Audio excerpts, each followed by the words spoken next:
നമ്മളിന്ന് പാരീസിൽ തന്നെ ഫേമസ് ആയിട്ടുള്ള കൊട്ടാരങ്ങളിലൊന്നാണ് ഷാറ്റേ ദി ഫോണ്ടബ്ലോ എന്ന് പറയുന്നിട്ടുള്ളത്. അങ്ങോട്ടാട്ടോ പോകുന്നത്. പാരീസിൽ നിന്ന് ഏകദേശം ഒരു 54 കിലോമീറ്റർ അകലെയാണ് ഈ ഒരു കൊട്ടാരം ഉള്ളത്. അത് വിസിറ്റ് ചെയ്ത് അത്യാവശ്യം കുറേ സ്ഥലങ്ങളൊക്കെ കണ്ടതിന് ശേഷം പിന്നെ നമ്മൾ കുറച്ച് ഇന്ത്യൻ സാധനങ്ങളൊക്കെ വാങ്ങിക്കാണ്ടായിരുന്നു. അപ്പോൾ ഗാർദലോൺ പോയി. അവിടെ ഇന്ത്യൻ റെസ്റ്റോറൻറ്റുകളും ഇന്ത്യൻ സാധനങ്ങളൊക്കെ കിട്ടുന്നത് പ്ലേസാണത്. നമ്മൾ അവിടെയും പോയിട്ടുണ്ടായിരുന്നു. ഈ 2 സ്ഥലങ്ങളിലാണ് നമ്മൾ ഈ വീഡിയോയിൽ മെയിനായിട്ട് ഇൻക്ലൂഡ് ചെയ്തിട്ടുള്ളത്. സെൻറ്റ് ലസാറിൽ നിന്ന് ഒരു 8-10 മിനിറ്റ്സ് കൊണ്ട് നമുക്ക് ഗാർദലിയോൺ എത്തും. ഗാർദലിയോണിൽ പിന്നെ അവിടുന്ന് നമുക്ക് ഡയറക്റ്റ് ട്രെയിനുണ്ട് ഫോണ്ടബ്ലോയിലോട്ട്. ഏകദേശം അവിടുന്ന് ഒരു 40 മിനിറ്റ് എടുക്കും അവിടെ എത്താനായിട്ട്. മൊത്തം നമുക്കൊരു 1 അവർ കൊണ്ട് നമുക്ക് എത്താൻ പറ്റും അവിടെ.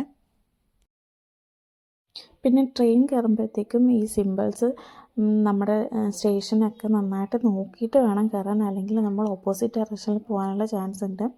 ട്രെയിൻ കുറച്ച് ആദ്യമായിട്ടൊക്കെ വരുന്നവർക്ക് കുറച്ച് കൺഫ്യൂസിങ് ആയിരിക്കും. അപ്പം നല്ല രീതിക്ക് ടൈം എടുത്ത് നല്ല രീതിക്ക് നോക്കിയിട്ട് വേണം ട്രെയിനിലൊക്കെ കയറാനായിട്ട്. സമ്മർ ആയതുകൊണ്ട് അത്യാവശ്യം തിരക്കൊക്കെ ഉണ്ടായിരുന്നു. പക്ഷേ എന്നാലും നമുക്ക് കുഴപ്പമില്ല, വലിയ ക്രൗഡൊന്നും അല്ല, നമുക്ക് തിക്കും തിരക്കൊന്നും ഇല്ലായിരുന്നു. നമുക്ക് സ്വസ്ഥമായിട്ടൊക്കെ ഇരുന്ന് നല്ല രീതിക്കൊക്കെ എൻജോയ് ചെയ്ത് തന്നെ പോകാൻ പറ്റും. നമ്മൾ കയറിയ ഗേറ്റിൻ്റെ ഓപ്പോസിറ്റ് സൈഡാണ് കേട്ടോ ഇതുവഴി നമുക്ക് ഉള്ളിലോട്ട് കയറാം. അതിൻ്റെ ഫ്രണ്ടിൽ തന്നെ ഒരു മാപ്പൊക്കെ വെച്ചിട്ടുണ്ട്. നമുക്കത് നോക്കി നമുക്ക് എങ്ങോട്ടാണ് പോകേണ്ടതെന്നൊക്കെ നോക്കാൻ പറ്റും. നേരെ റൈറ്റ് സൈഡിലോട്ടാണ് നടക്കേണ്ടത്. അത്യാവശ്യം നല്ല ക്രൗഡുണ്ട്, നല്ല വെയിലുണ്ട്, നല്ല ചൂടും ഉണ്ടായിരുന്നു.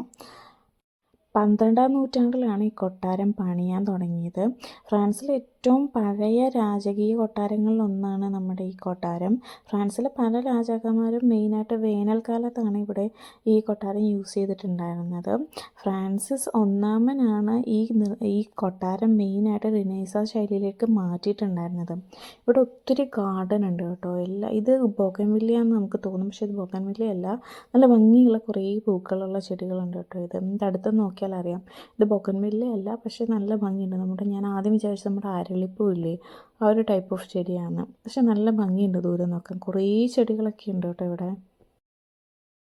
പാരീസിലെ മിക്ക കൊട്ടാരങ്ങളെയും പോലെ തന്നെ ഇതും നമ്മുടെ ഹിസ്റ്ററിക്കും പിന്നെ ആർട്ട് വർക്കുകൾക്കൊക്കെ ഭയങ്കര പ്രാധാന്യം നൽകുന്ന ഒരു മെയിൻ കാസ്റ്റിൽ തന്നെയാണ് കേട്ടോ നമ്മുടെ ഫോണ്ടബ്ലോയിലുള്ള ഈ ഒരു കാസ്റ്റിലും. ഫോണ്ടബ്ലോ യുനെസ്കോ വേൾഡ് ഹെറിറ്റേജ് സൈറ്റാണ്. ലക്ഷക്കണക്കിന് ടൂറിസ്റ്റുകളാണ് ഈ കൊട്ടാരം സന്ദർശിക്കാൻ വേണ്ടിയിട്ട് വരുന്നത്. ഇവിടെ ട്രെയിൻ ഉണ്ട് കേട്ടോ. നമുക്ക് നടക്കാൻ ബുദ്ധിമുട്ടുണ്ടെങ്കിൽ നമുക്ക് ഈ ട്രെയിൻ ഇവിടെ നിന്ന് എടുക്കാം.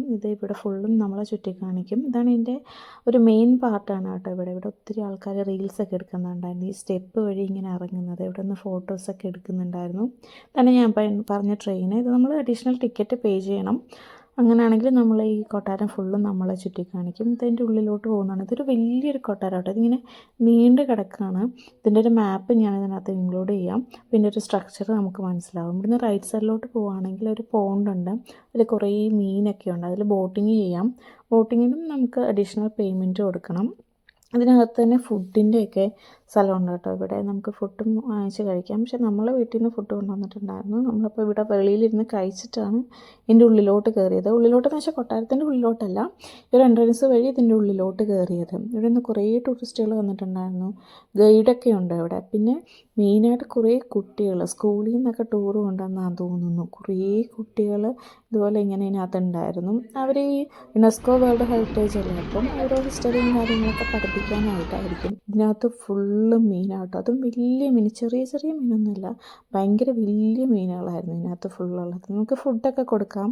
അപ്പോൾ അതെല്ലാം കൂടെ ഒരു സൈഡിലോട്ട് വരും കേട്ടോ. കുറേ ആൾക്കാർ അതിൽ വീഡിയോസൊക്കെ എടുക്കുന്നുണ്ടായിരുന്നു അവിടെ ഇരുന്നിട്ട്. നല്ല ക്ലീൻ ആയിട്ടുള്ള വാട്ടറേ, പക്ഷേ ഇതിനകത്ത് ഒത്തിരി പൊടിയൊക്കെ വീണിട്ടുണ്ടെങ്കിലും ഇങ്ങനെ അഴുക്കോ ചെടിയോ അങ്ങനെയൊന്നുമില്ല.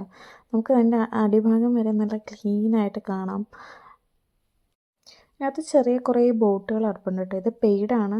ഇവിടെ പേയ്മെൻറ്റ് ചെയ്തിട്ട് നമുക്കത് യൂസ് ചെയ്യാൻ പറ്റും. നമുക്ക് തന്നെ തുഴഞ്ഞതിനകത്തോടെ അങ്ങോട്ടും ഇങ്ങോട്ടും നടക്കാം. ആ ട്രെയിൻ അതുവഴി എല്ലാവരെയും ചുറ്റി കാണിച്ചിട്ട് തിരിച്ചു കൊണ്ടുവരുന്നുണ്ട് കേട്ടോ. ഇതിൻ്റെ സൈഡിൽ കൂടെ നടക്കാൻ നല്ല ഭംഗിയാണ്. 2 സൈഡിൽ ഇതുപോലെ വലിയ മരങ്ങളൊക്കെ വെച്ചിട്ട് നേച്ചറൊക്കെ ഇഷ്ടപ്പെടുന്നവർക്ക് ഉറപ്പായിട്ടും ഇത് ഇഷ്ടമാവും. അത്രയും നല്ല ഭംഗിയാണ്. ഭയങ്കര തണുപ്പാണ് ഇതിനുള്ളിലോട്ട് കയറിയിട്ടുണ്ടെങ്കിൽ.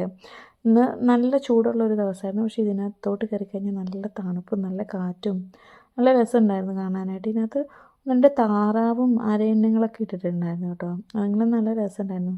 ഈ നേച്ചറൊക്കെ ഇഷ്ടപ്പെടുന്നവർക്ക് ഉറപ്പായിട്ടും ഈ ഒരു ലൊക്കേഷൻ നല്ല രീതിക്ക് തന്നെ ഇഷ്ടമാവും.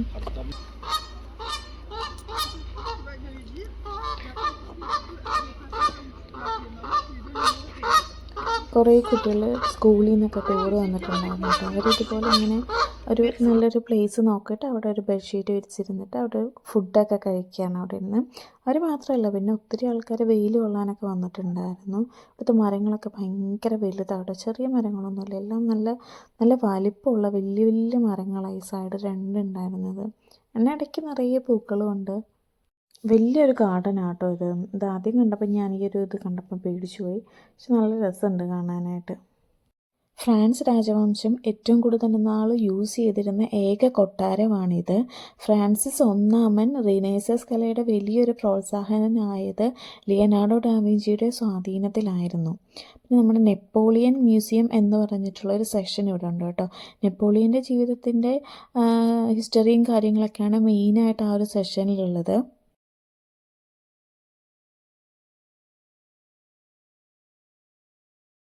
ഫൊണ്ടാബ്ലോവിൽ വന്നിട്ട് പല സമയത്തിൽ ഇപ്പോൾ വിവിധ കാലഘട്ടത്തിലുള്ള ആർട്ട് വർക്കുകൾ ഇവിടെ കാണാൻ പറ്റും. ഗോത്തിക്കും, റിനൈസൻസ്, ബാരോക്ക്, അങ്ങനെ എല്ലാ ആർട്സ് വർക്കുകളും നമുക്കിവിടെ കാണാൻ പറ്റും.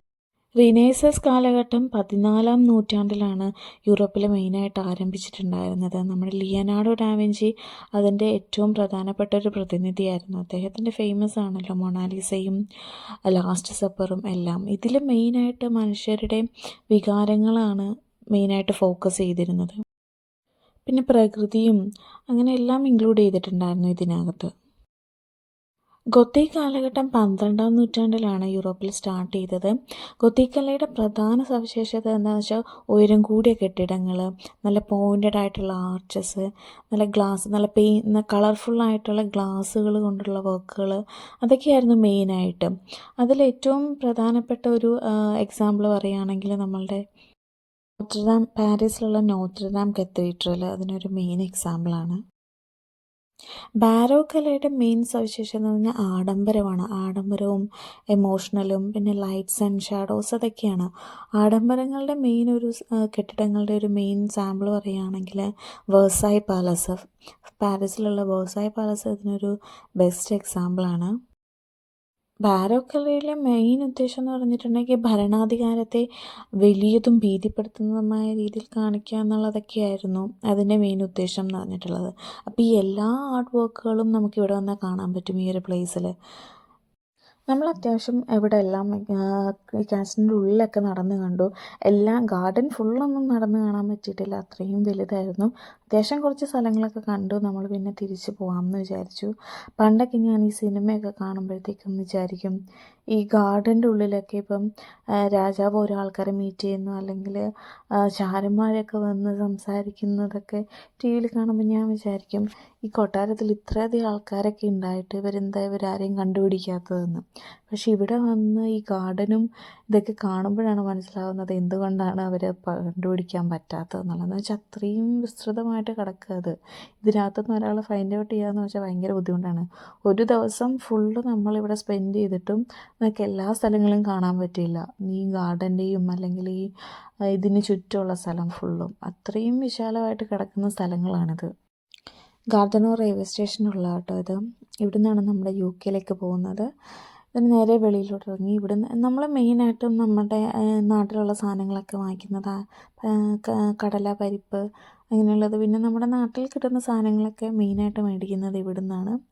ഇവിടെ മിക്ക സ്റ്റോറുകളും നടത്തുന്നത് ശ്രീലങ്കൻസാണ്, തമിഴ്സായിരിക്കും. പിന്നെ കുറേ റെസ്റ്റോറൻറ്റുകളും നമുക്ക് ഇന്ത്യൻ ഫുഡൊക്കെ കഴിക്കണം തോന്നുമ്പോൾ നമ്മൾ നേരെ ഇങ്ങോട്ടാണ് വരുന്നത്. മന്ത്ലി ഒരു പ്രാവശ്യം എന്തായാലും നമ്മളിവിടെ വരും. എന്നിട്ട് മെയിനായിട്ടുള്ള തേങ്ങ ചിരകിയതൊക്കെ നമുക്ക് ഇവിടെ നിന്ന് കിട്ടും. അതൊക്കെ നമ്മൾ ഇവിടെ നിന്നാണ് വാങ്ങിക്കുന്നത്. പിന്നെ എന്തെങ്കിലും ഇന്ത്യൻ ഡ്രസ്സുകളൊക്കെ വാങ്ങിക്കുന്നുണ്ടെങ്കിൽ ഇവിടെ വരണം. എല്ലാം അത്യാവശ്യം നല്ല എക്സ്പെൻസീവ് ആയിരിക്കും, പക്ഷേ എന്നാലും നമുക്കെല്ലാം ഇവിടെ കിട്ടും എന്നുള്ളതാണ്. മിക്ക റെസ്റ്റോറൻറ്റുകളിലും നമ്മൾ ഉള്ളിൽ പോയിട്ടുണ്ടെങ്കിൽ തമിഴ്സായിരിക്കും. തമിഴ്സ് കൂടുതലും ശ്രീലങ്കൻ തമിഴ്സായിരിക്കും. നമുക്ക് അവരുടെ സംസാരം കേൾക്കുമ്പോൾ അറിയാമല്ലോ. നമ്മൾ പിന്നെ റെസ്റ്റോറൻറ്റിൽ കയറിയിട്ടുണ്ടായിരുന്നു. പൊറോട്ട കഴിച്ചു, പൊറോട്ടയും ബീഫും. ഇതും ഒരു ശ്രീലങ്കൻസിൻ്റെ ഒരു റെസ്റ്റോറൻ്റാണ്, കുഴപ്പമില്ല, നല്ല ടേസ്റ്റ് ഉണ്ടായിരുന്നു. പിന്നെ ദഹിപുരി കഴിക്കണമെന്ന് വിചാരിച്ചിട്ട് പിന്നെ അവിടെ പോയി അത് കഴിച്ചിട്ടുണ്ടായിരുന്നു.